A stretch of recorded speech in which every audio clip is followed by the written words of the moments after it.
You're a pharmacist. You got fired for being right. Then a package shows up at your door that wasn't meant for you. You open it anyway. That one decision?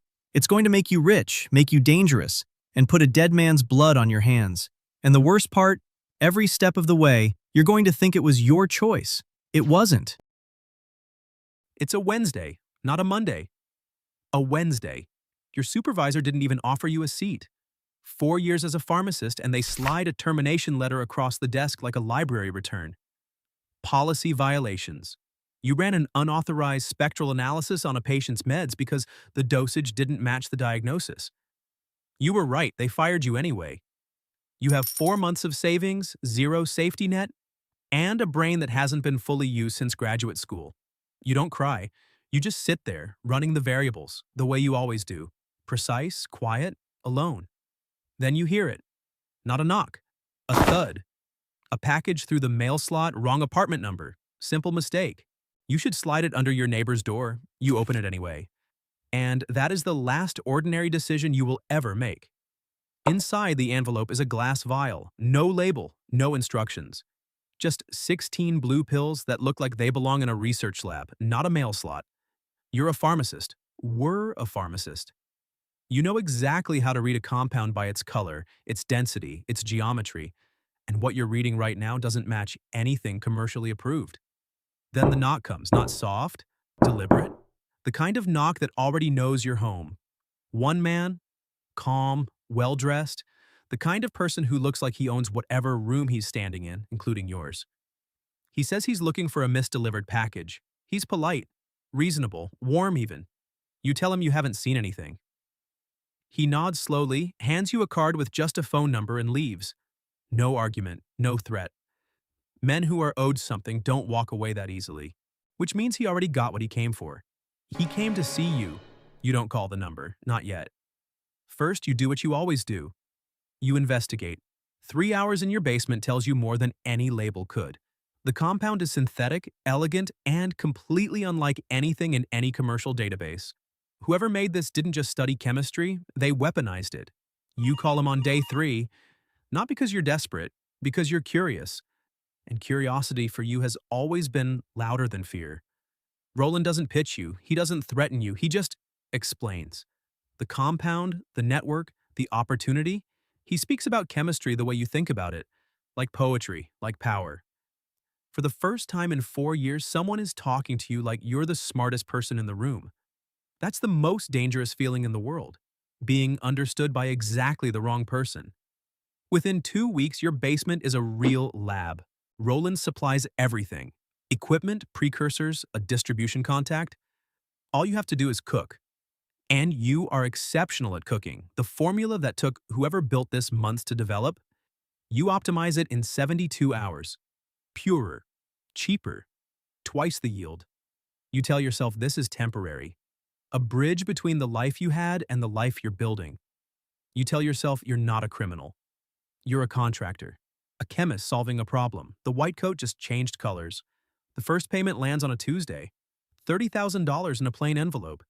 You sit with it in your hands and wait to feel guilty.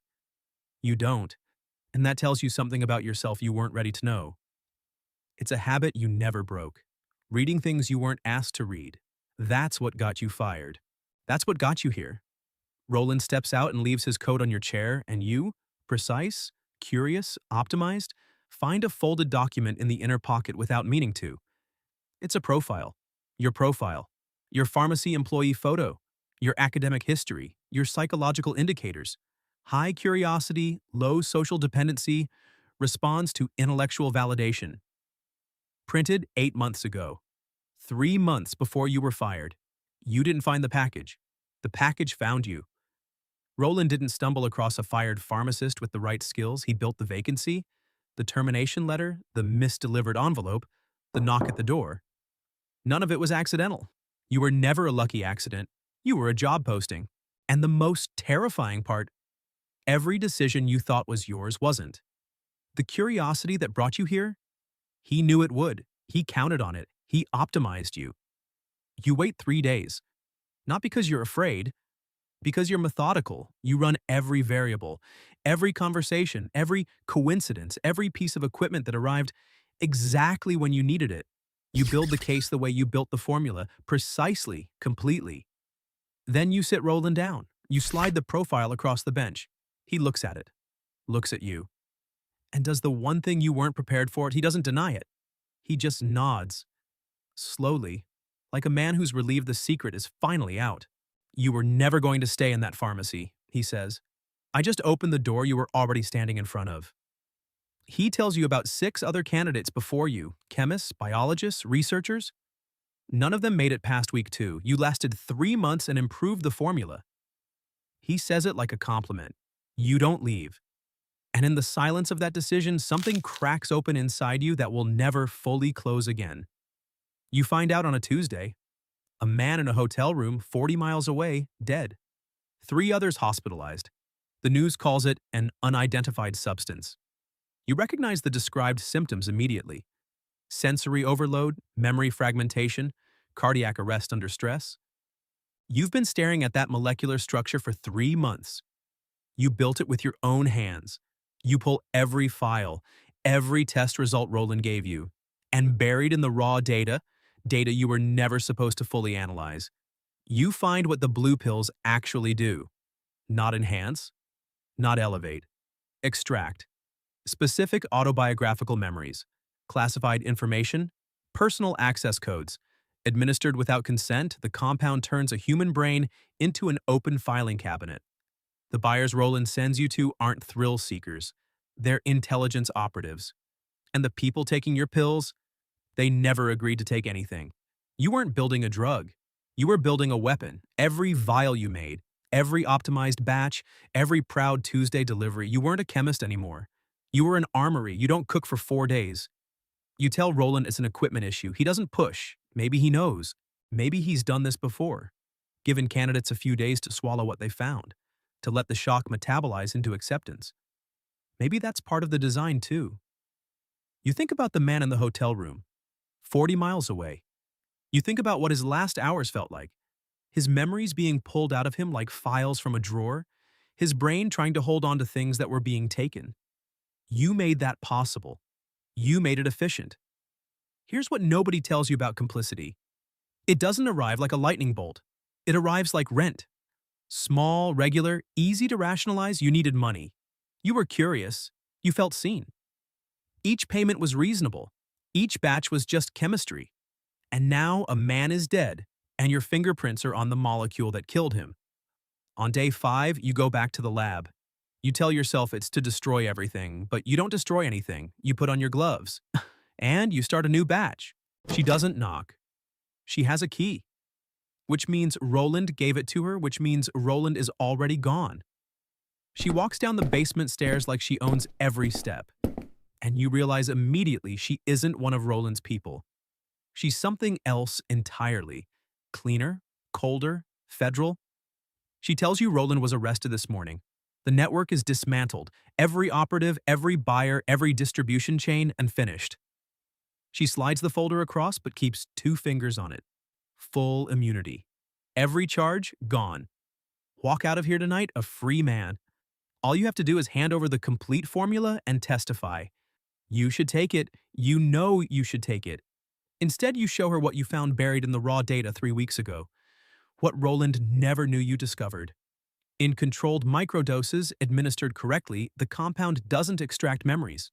It restores them. Dementia patients, Alzheimer's, traumatic memory loss. The same molecule that's been used as a weapon could give millions of people back their lives.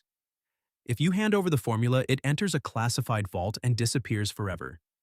The government buries the weapon and the cure goes with it. If you don't, you go to prison. The offer expires at midnight. She stands up, leaves the folder on the bench, and walks back upstairs. The door closes. You are completely alone. You sit with it. 39 minutes to make the decision that defines every decision before it. You think about the man in the hotel room. You think about Roland's profile of you. High curiosity, low social dependency, responds to intellectual validation. He knew exactly who you were. The terrifying question is whether you do. Here is what you know. The government will bury this compound the moment it becomes classified. Not because they're evil, Because that's what institutions do with things they can't control. The cure disappears. The weapon disappears. Weapon? You disappear into a life that looks like freedom, but was designed by someone else. Again. And here is what you feel. Which is worse than what you know. You feel certain. For the first time since that Wednesday, since the pink slip, since Roland's engineered knock at your door, you are not running variables. You are not optimizing. You know exactly what you're going to do. And that certainty is either the most human thing about you or the most dangerous. We don't show you what happens next because you already know what you would do. And that's the part that should keep you up at night.